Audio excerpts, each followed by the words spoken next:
the forces working upon life upon this planet varies from one latitude to another. Because of a certain shape and a form it takes, it could become differently competent. It is because of this that, being in contact with the earth is a very important part of one's health and well-being. I know the medical community would make fun of this, but I 100% stand by this.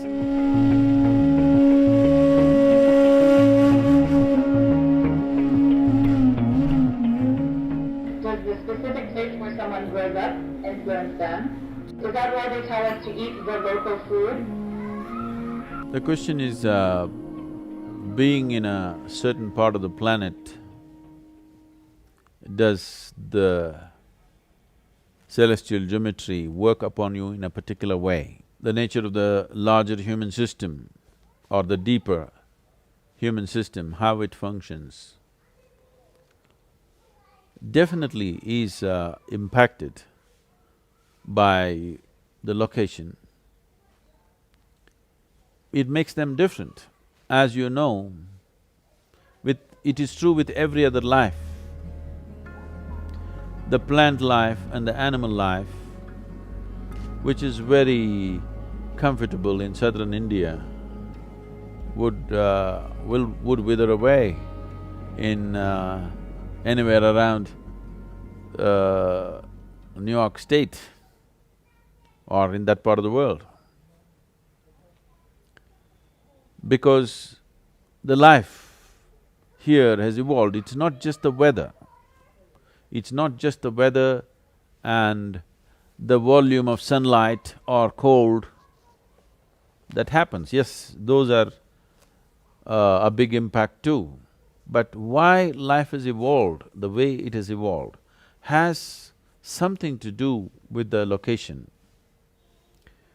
It is a fact, anthropologically recognized fact, that a certain race of people, when they migrated from one geographic location to an entirely different geographic location, many racial features in their physiology will slowly change, and over a period of time, there is a distinct change to a point where you could not recognize how they were at a certain time. For example, India has been a cauldron of racial mix for a long time. But you will see how being at this location on the planet, of course the temperatures, the weather, all these things have an influence, but apart from that, just the nature of the food that they eat, nature of how what planetary position they are, how it has altered their physical features and how they've completely changed is quite unbelievable. It is Central Asian people who came down as the Aryans about 8,000 years ago. Just see how people in Georgia, I'm not talking about United States Georgia, I'm talking about the Georgia, okay? In Central Asia, how those people look and how people who have come from there, who lived in India for over 6 to 8,000 years, how they look, you will be amazed how they have changed. Everything about them has changed. So there is weather, there is food, there is latitude, which makes the difference. Because the speed at which the planet is spinning has different effect of centrifugal and centripetal forces working upon every object upon the planet. The forces working upon life upon this planet varies from one latitude to another. So based on this, the impact upon how the body shapes itself, and because of that, because of a certain shape and a form it takes, it could become differently competent. It's unfortunate that every difference, certain human beings turn it into a discriminatory process. Otherwise, if you study the differences that the planet has produced, different types of life forms that it has produced, even different types of human beings that the planet has produced, it's amazing and incredible, and there is a whole lot of things to know about this. And India's latitude and longitude largely makes them inward focused than outward.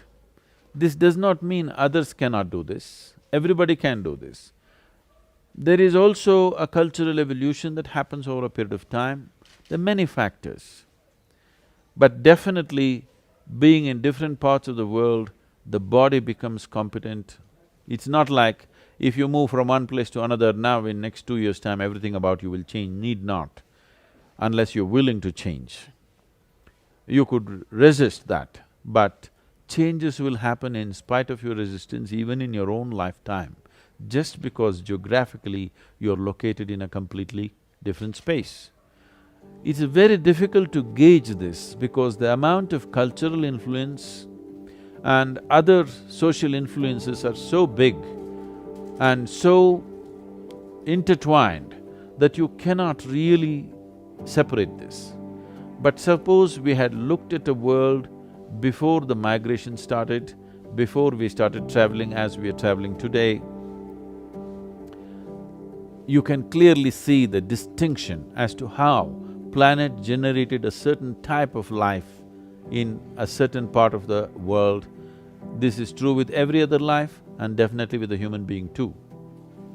You also, I think, interjected with a question about the food. I must tell you this, in yoga, the prescription for eating the food is how much distance a man can walk in a day. In a single day, how much distance you can walk. That should be the radius of the area from which you must eat. You should not eat food which is grown far away from you because the body that you carry is essentially a piece of this planet.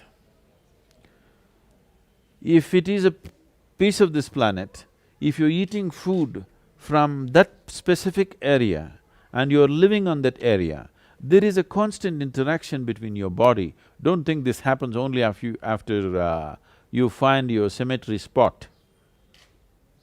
Even today, as you are sitting here, if you sit in this place, your body and the earth, or this part of the earth on which you're sitting, is in a constant state of a very profound interaction. It is because of this that, being in contact with the earth is a very important part of one's health and well-being. In the yoga center, we are always giving people to work in the garden if they are not healthy, so that they're in touch with the earth. This being in touch with the earth today in modern spas has reduced itself to a mud bath. Well, you must be in touch somehow. It doesn't matter how you do it, either with a mud bath or by working in the land, whichever way, or sleeping on the floor, or whatever you do, essentially you're trying to be in contact. And food is a transaction. What was in the earth, you're taking it into the body. It will function best if it comes from that piece or that area of earth on which you're living. So generally the prescription is like this, how much you can walk in a day, that should be the radius of land from which you eat. That is, if you are growing food on your own farm and eating, you will see within a month's time, Suppose you live on a patch of land, grow your own food and eat, within a month's time, you will see a very distinct change in the healthfulness of your body. I would say, if this one thing, this one simple thing is done, I think we can bring down the incidence of cancer on this planet by 50 to 60%. I would stand by this. I know the medical community would make fun of this, but I 100% stand by this. At least 50% of the incidence of cancer could be brought down if we are in touch with the earth that we are living upon, and the food comes from the area in which you live, not from somewhere else. Right now, if I go for breakfast in this hotel, probably the fruit comes from New Zealand. They told me the fish comes from Vietnam, and I don't know what else come from where. So, just because we are able to transport things around and there are supermarkets which can sell the world to you, we are doing this more for pleasure, not for well-being.